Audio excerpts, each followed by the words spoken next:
Max Holloway გეგმავს კიდევ ერთი ლეგენდის კარიერის დასრულებას და BMF ტიტულის შენარჩუნებას. მესმის როგორ ამბობენ, რომ თუ დასტინი მოიგებს, ტიტულს ჩამომართმევენ და გააუქმებენ. მე კი ვფიქრობ, რომ ეს არ მოხდება. კორეელი ზომბის კარგი მეგობარი ვარ. ერთი ლეგენდა უკვე დავასრულე. იმედი მაქვს გავაგრძელებ ამ გზას და ახლა კიდევ ერთს დავასრულებ. ალექსანდრ ვოლკანოვსკი ამბობს: უფრო ძლიერი ტვინის შერყევა მახაჩევთან მივიღე, ვიდრე თოფურიას დარტყმისგან. ავსტრალიელმა მებრძოლმა და UFC-ს ქვემსუბუქი წონის ჩემპიონმა ალექსანდრ ვოლკანოვსკიმ შეადარა თავისი ბოლო ორი მარცხი ერთმანეთს, რუსი ისლამ მახაჩევის და ქართველი ილია თოფურიას წინააღმდეგ.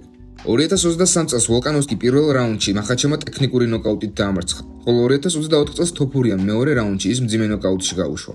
მგონია, რომ ბევრად უფრო ძლიერი ტვინის შერყევა მივიღე მახაჩევთან ბრძოლის შემდეგ. მართალია თოფურიამ უფრო დიდხანს გამთიშა, მაგრამ ბევრად მეტი ტვინის შერყევის სიმპტომი მქონდა ისლამთან ბრძოლის შემდეგ და ალბათ უნდა ამიღო პაუზა კარიერაში ამ ბრძოლის შემდეგ, განაცხადა ვოლკანოვსკიმ დემეტრიუს ჯონსონთან ინტერვიუში.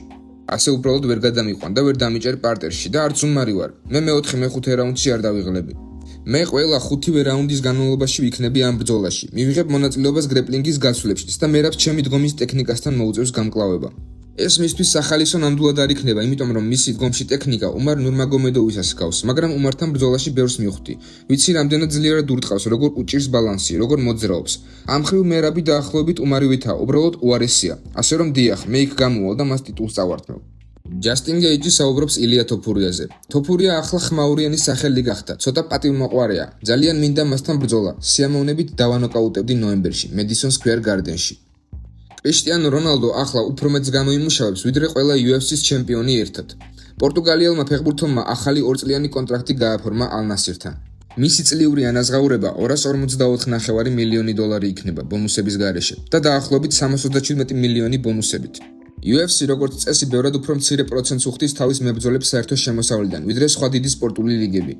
UFC-ს საერთო შემოსავალი 2024 წელს შეადგენდა $1.4 მილიარდ. თუ გავითვალისწინებთ, რომ მებრძოლების წილი ამ თანხიდან დაახლოებით 18%-ია, ეს მიუთითებს იმაზე, რომ მებრძოლებზე ჯამში წლიურად გაიცემა დაახლოებით $250 მილიონი. როგორი შეიძლება გამოვიდეს ლეგენდარული UFC-ს ტურნირი თეთრ სახლში? რამდენიმე დღის წინ პრეზიდენტმა დონალდ ტრამპმა გაავრცელა სიგიჟე განცხადება, სადაც დაიჩემა, რომ დაგეგმილია ისტორიული ტურნირი თეთრი სახლის ტერიტორიაზე. მისი თქმით, ღონისძიება იგეგმება მომავალ წელს რეზიდენციაში, უზარმაზარი რაოდენობის მაყურებლით, ხოლო ტორტზე ალუბლად სატიტულო ბრძოლა უნდა იქცეს. თითქოს თავად დეინა უაიტმანს და ხელმძღვანელობაც ამ იდეას მწვანე შუქი მისცა, თუმცა ოფიციალური ანონსი ჯერ არ ყოფილა. ძალიან საინტერესოა, როგორ განათავსებენ ოქტაგონს, მაყურებლის ადგილებს, რა ბრძოლები გველის და შეძლებს თუ არა ეს პროექტი საბრძოლო ხელოვნებათა ისტორიაში დაუწყარ მოვლენად ქცევას, ნამდვილი სიხარული ექშენის მოყვარულებისთვის. ჯერჯერობით ოფიციალური დასტური არ გვაქვს, მხოლოდ ჭორები, მოლოდინები და წარმოსახვები, რაც რაღაც დაუჯერებელში შეიძლება გადაიზარდოს.